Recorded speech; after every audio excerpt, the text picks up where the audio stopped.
একজন জার্নালিস্ট এসে আমার ধরলো মাইক্রোফোন সামনে দিয়ে, সে খুব ক্ষেপে আছে, তার জার্নালিস্টের ভাবসাব দেখে মনে হলো যে খুব ক্ষেপে আছে আমার উপরে। তুমি নাকি ওয়ার্ল্ড ব্যাংকের প্রেসিডেন্ট হতে যেতেছো, তার প্রথম প্রশ্ন।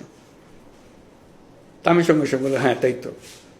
তুমি পড়ো নাই, ফাইন্যান্সিয়াল টাইমস পড়ো নাই? গতকাল ফাইন্যান্সিয়াল টাইমসের ফার্স্ট পেজে ছিল সেটা, এবং আসলে ছিল যে Yunus being consider as the prime minister, world bank president. তো আমি দেখো না, তুমি তো ছিল। বলে হ্যাঁ, সেজন্য তো তোমাকে জিজ্ঞেস করতেছি। তা আমাকে কি জিজ্ঞেস করবো? তো বলেছে তো এটা বিং কনসিডার। তো কনসিডার করলেই হলে তুমি ওয়ার্ল্ড ব্যাংকের প্রেসিডেন্ট হলে চালাতে পারবে এটা? আমি দিয়ে দেখো চালাতে পারি কি না পারি, সেটার ভিন্ন ব্যাপার থাকবে।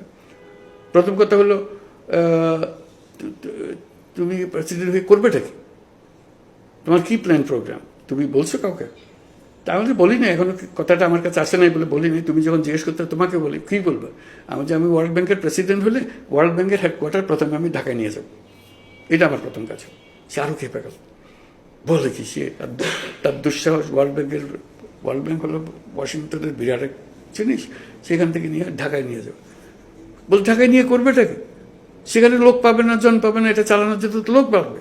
এই ওয়ার্ল্ড ব্যাংকের একটা লোকও সেখানে যাবে না। তারা যে জীবনে অভ্যস্ত সেই জীবনে ওয়ার্ল্ড ব্যাংক ওখানে পাবে না, সেখানে একটা লোক ওখানে যাবে না। হ্যাঁ, আমাদের এটাই তো আমার চালাকি। আমি চাই যে তারা না যাক, কারণ তারা তো দারিদ্র নিরসন করতে পারতেছে না। কাজে আমি এমন জায়গায় নিয়ে যাব যারা দারিদ্র সম্বন্ধে বোঝে, সেখানে থাকবে।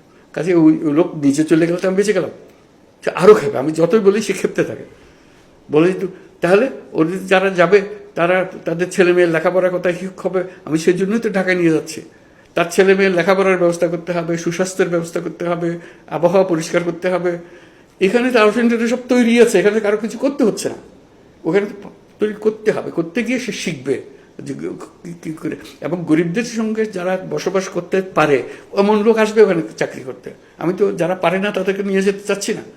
বলে তোমাকে দিয়ে কিচ্ছু হবে না, ওয়ার্ল্ড ব্যাংক এগুলো সব নষ্ট করে দেবে, তুমি এই ঢাকায় দিয়ে যাবে। আমি আগে বানিয়ে দেখো, তারপরে কী হয় দেখবে তুমি। কীরকম তার মাথার মধ্যে সেই রিপোর্টটা করলো সেখানে আমেরিকাতে।